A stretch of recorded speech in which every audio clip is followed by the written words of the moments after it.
Hello বন্ধুরা, আজ একটা নতুন রেসিপি নিয়ে চলে এসেছি। রেসিপিটা হলো ঝাল নাড়ু। এটা খুব সহজ পদ্ধতিতে বানানো যায়। আপনারা যদি এই রেসিপিটা শিখতে চান তাহলে প্রথম থেকে শেষ পর্যন্ত ভিডিওটা দেখবেন।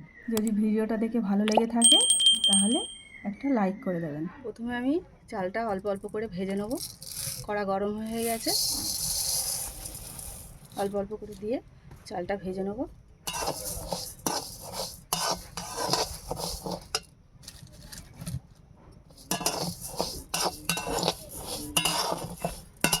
এইভাবে অনবরত নাড়তে হবে।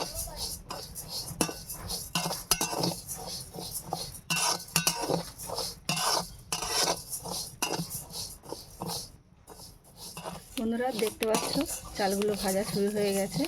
এইভাবে সব চালগুলো এরকমভাবে ভাজা হয়ে যাবে। ভাজা হয়ে গেলে নামিয়ে নেব। এইভাবে ভাজতে হবে, এরকম নাড়তেই হবে সব সময়।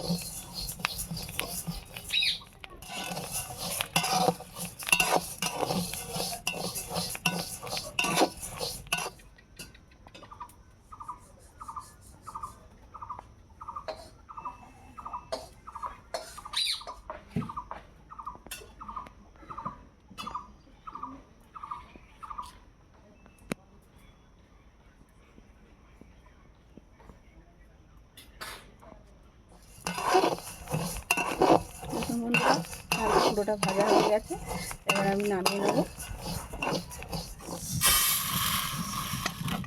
এইভাবে সব চালটা ভেজে নেব।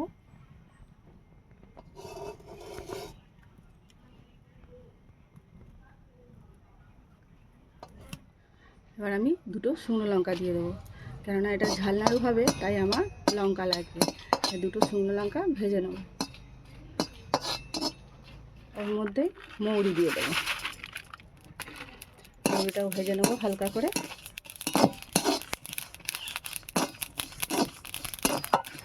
হয়ে গেছে। আমি চালের সঙ্গে একসঙ্গে দেবো, কেননা তিনটে জিনিসই গুঁড়ো হবে, তো ওই আমি একসঙ্গেই দিয়ে দিচ্ছি।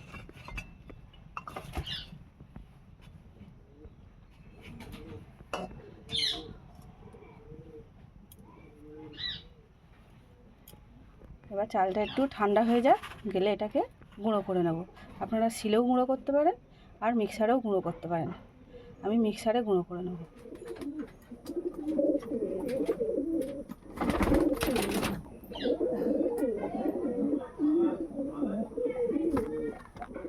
আমার চাল ভাজাটা ঠান্ডা হয়ে গেছে, আমি এইটাকে এবারে মিক্সারে দিয়ে গুঁড়ো করে নেব।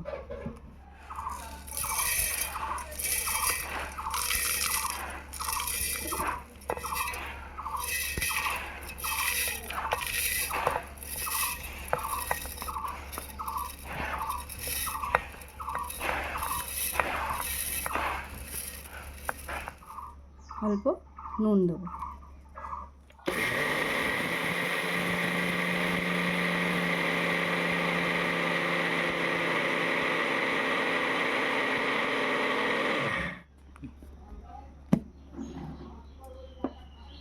গুঁড়োটা হয়ে গেছে, এরকম থাকবে। এবার আমি নারকেল ছাই মারব। গুঁড়ো হওয়ার পরে এত সুন্দর একটা সেন্ট বের হয়েছে, লঙ্কা আর মৌরি দেওয়ার জন্যে খুব সুন্দর লাগছে সেন্টটা।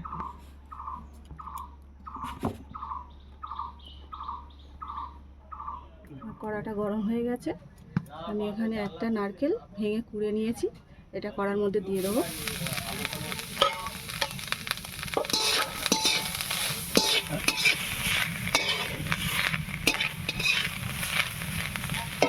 এর মধ্যে আমি এক বাটি চিনি দিয়ে দেবো।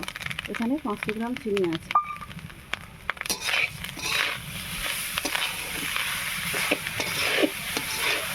অনবরত নাড়তে হবে।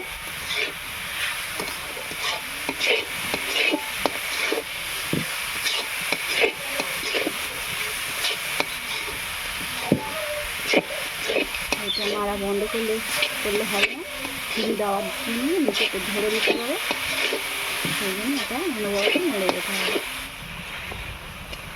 এটা আমার প্রায় হয়ে এসছে, আর অল্পক্ষণ নাড়বো।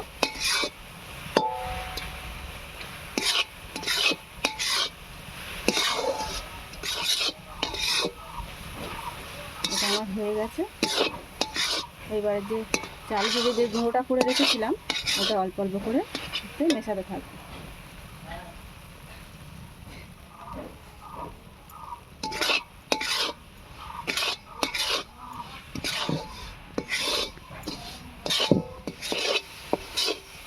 চাল ভাজার গুঁড়োটা দিয়েছিলাম, দিতে একটু শুকনো মতন হয়ে গেছে। আমি একটু জল দিয়ে এটা একটু নেড়ে নিচ্ছি। এবার আমার এটা হয়ে গেছে, এটা নামিয়ে নেব।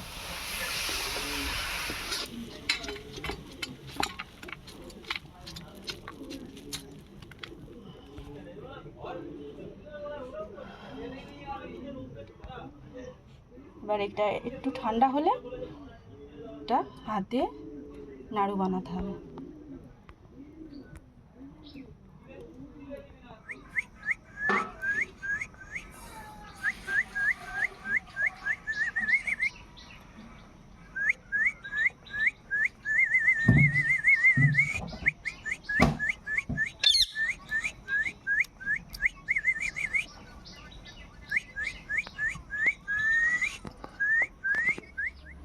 এবারে আমি এটাকে নাড়ু বানাবো। খুব ঠান্ডা হয়নি, গরম আছে। এর ওপরে এই চালের গুঁড়ি, চাল ভেজে যে গুঁড়োটা বানিয়েছিলাম সেটা কিছুটা আছে, অল্প করে ছড়া দেবো। আর আমি নাড়ুটা পাকাবো।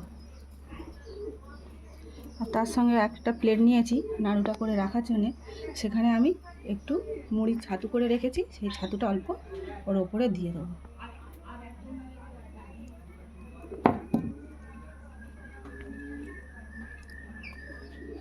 এবারে আমি নাড়ুটা পাকাবো।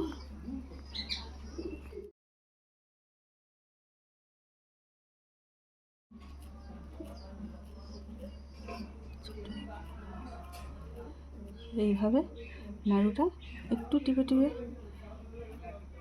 পাকালে এটা একটু ভালোও লাগবে দেখতে, আর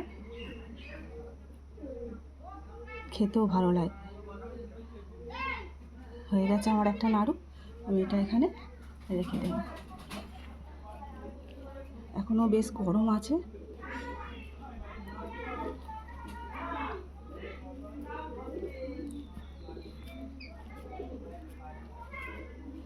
এইভাবে একটু হাত দিয়ে প্রেস করলে জিনিসটা খুব সুন্দর হবে।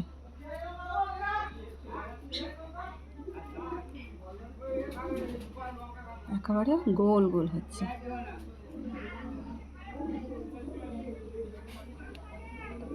নাড়ুগুলো সব বানানো হয়ে গেছে। আমি ওপর থেকে মুড়ির ছাতু করে রেখেছিলাম সেইটা আবার দিয়ে দেবো। ওর গায়ে যে রসটা আছে একটু, সেই ছাতুটা দিলে ওটা শুকনো হয়ে গিয়ে আরও সুন্দর হবে ওটা ছাতুটা, এই নাড়ুটা।